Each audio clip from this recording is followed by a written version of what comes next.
एक छोटे से गांव में एक गरीब गडरिया अपनी पत्नी और 4 बेटियों के साथ रहता था। गडरिया और उसकी पत्नी हमेशा एक बेटे की चाह रखते थे। एक दिन पत्नी ने कहा, घर में थोड़ा आटा और घी बाकी है, मेरा मन हलवा खाने का कर रहा है, क्यों ना आज हलवा बना लें। गडरिया मान गया। दोनों चाहते थे कि जब उनकी बेटियां सो रही हों तब आराम से हलवा खाएं। लेकिन जैसे ही पत्नी हलवा बना रही थी, एक एक करके 4 बेटियां जाग गईं। ये देखकर गडरिया बोला, चलो हम जंगल में बेर खाने चलते हैं। बेर सुनकर लड़कियां बहुत खुश हो गईं और तुरंत तैयार हो गईं। गडरिया उन्हें बेर के जंगल ले गया। वहाँ में ढेर सारी झाड़ियां थीं। वह अपने साथ एक बड़ा कंबल भी ले गया था। उसने बेटियों से कहा, तुम लोग उधर बेर तोड़ो और खाओ, मैं यहीं बैठा रहूंगा, जब मन भर जाए तो यहीं लौट आना। लड़कियां बेर खाते खाते जंगल के अंदर गहराई तक चली गईं। इस बीच गडरिया ने अपनी चादर एक झाड़ी पर डाल दी ताकि दूर से देखने पर लगे जैसे वह वहीं बैठा है। फिर वह चुपके से घर लौट आया और पत्नी के साथ आराम से हलवा खाने लगा। दिन बीतते गए, महीने गुजरे, साल निकल गए, लेकिन बिना बेटियों के उनका घर सुनसान हो गया।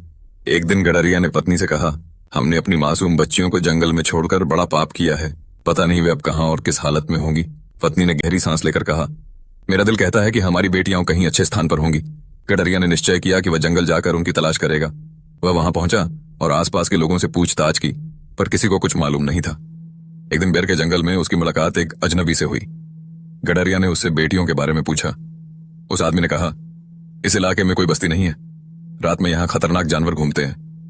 गडरिया का दिल डूब गया, लेकिन उसने हार नहीं मानी। कुछ दूर जाकर उसे जमीन पर बिखरी हड्डियां मिली। उसे लगा कि जंगली जानवरों ने उसकी बेटियों को खा लिया होगा। वह जोर जोर से रोने लगा। तभी घोड़े पर सवार एक सुंदर युवती आई। उसने गडरिया को रोते देखा और पूछा, आप कौन हैं और इतनी पीड़ा से क्यों रो रहे हैं। गडरिया ने पूरी कहानी उसे सुना दी। उसकी बात सुनकर युवती मुस्कुराई और बोली, मैं भी आपको एक कहानी सुनाती हूँ।